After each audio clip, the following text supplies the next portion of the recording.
मलवडीचे जागृत देवस्थान श्री खंडोबा. माण तालुक्याच्या पश्चिमेस माणगंगेच्या तीरावर तिन्ही बाजूंनी डोंगराच्या कुशीत श्री क्षेत्र मलवडी हे ऐतिहासिक गाव वसलेले आहे. या गावातील जागृत देवस्थान असलेले श्री खंडोबा हे लाखो भाविक भक्तांचे कुलदैवत व श्रद्धास्थान आहे. मार्गशीर्ष शुद्ध एकादशी अर्थात मोक्षदा एकादशी या दिवशी श्री खंडोबा व श्री महालक्ष्मी यांचा रथोत्सव साजरा होतो. मलवडीचे मूळ नाव मल्लेवाडी होते.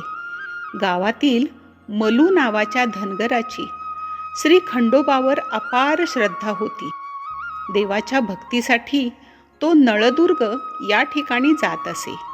तोंडात पाणी व हातात तरटीची फुले घेऊन तो श्री खंडोबाची अखंड आराधना करीत असे. त्याच्या भक्तीवर प्रसन्न होऊन देवाने त्यास वरदान मागण्यास सांगितले. त्यावर आपल्या मल्लेवाडी अर्थात मलवडी या गावी प्रकट होण्याचा वर त्याने देवास मागितला. मलू धनगर नळदुर्गहून गावी आल्यानंतर तरटीच्या वृक्षातून भंडारा पडला व श्रींच्या मूर्तीही प्रकट झाल्या. तो दिवस मोक्षदा एकादशीचा होता. म्हणूनच या तिथीला श्री खंडोबाची यात्रा भरते. आजही ते तरटीचे प्राचीन झाड मंदिरात मूळ ठिकाणी आहे. देव प्रकट झाले या आनंदाच्या भरात मलूचा मृत्यू झाला. कालांतराने मूर्ती प्रकट झालेल्या ठिकाणी हेमाडपंथी मंदिर बांधले. नंतर पुढे लाकडी सभामंडप बांधला. पूर्वी पालखीतून श्रींची मिरवणूक काढली जायची, पण मागील 60 ते 70 वर्षापासून लाकडी रथातून श्रींची मिरवणूक काढली जाते. श्री खंडोबाच्या हळदी मलवडी येथे लागतात. लग्न पाली येथे होते आणि वरात जेजुरी येथे काढण्यात येते. त्यामुळे श्री खंडोबाच्या भक्तांच्या दृष्टीने मलवडीला खूप मोठे धार्मिक महत्त्व आहे. मलवडी हे शिवपूर्व कालापासूनचे संस्थान आहे.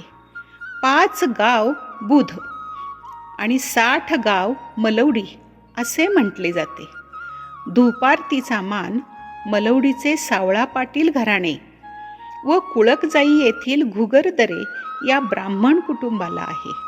निढळ येथील खुसपे घराण्यास सासनकाठीचा मान आहे. रथोत्सवाच्या दिवशी श्री खंडोबा व श्री महालक्ष्मी या दोन्ही रथांची ग्रामप्रदक्षिणा काढण्यात येते. रथोत्सवाच्या दुसऱ्या दिवशी सूर्योदयाला लंगर लावण्याचा कार्यक्रम होतो.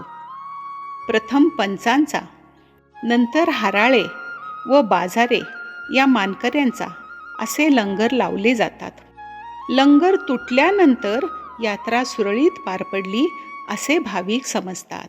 हो शोधला मी अंबरात चांदण्याचा गाव, सोसवेन देवा मला अंतरीचा घाव. मार्तंड मल्हारी श्वास काळजात ठाव, आठवण येती देवा परतुनी तू याव. आठवण येती देवा परतुनी तू याव. आठवण येती देवा परतुनी तू याव.